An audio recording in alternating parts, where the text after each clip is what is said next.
Bonsoir Nicolas Châteauneuf, Bonsoir. vous êtes tout là-haut, coucou. Est-ce que Absolument. c'est sérieux? Oui, c'est sérieux. Et je me suis mis là-haut justement pour vous montrer, regardez cette magnifique tour Eiffel congelée. En fait, c'est celle du film Le Jour d'après. Je ne sais pas si vous vous souvenez, dans lequel, en fait, l'Europe, l'hémisphère nord, était envahi par la banquise en quelques jours seulement. Alors, c'est du Hollywood pur jus, évidemment.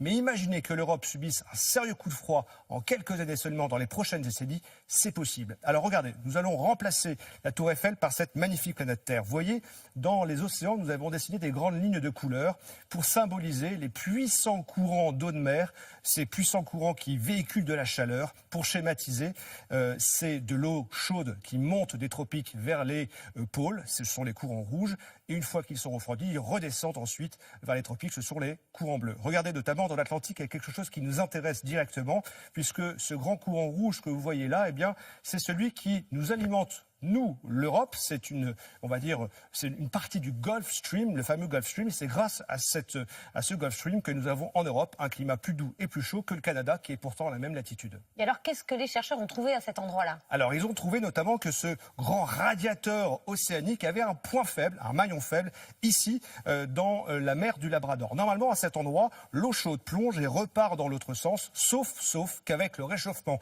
climatique, il y a un changement de courant, il y a également des régimes des pluies qui changent et puis la fonte également des glaces du Groenland. Eh bien, tout cela conjugué pourrait stopper net la circulation océanique, donc la circulation de chaleur, avec comme conséquence directe un refroidissement brutal de l'Europe, là-bas, moins 3 degrés en quelques années seulement. D'ici quelques décennies, il faut savoir quand même que la moitié des simulations numériques les plus poussées dans ce domaine prévoient que ce scénario va se produire. Je vous rejoins tout de suite. Mais faites attention en descendant les escaliers.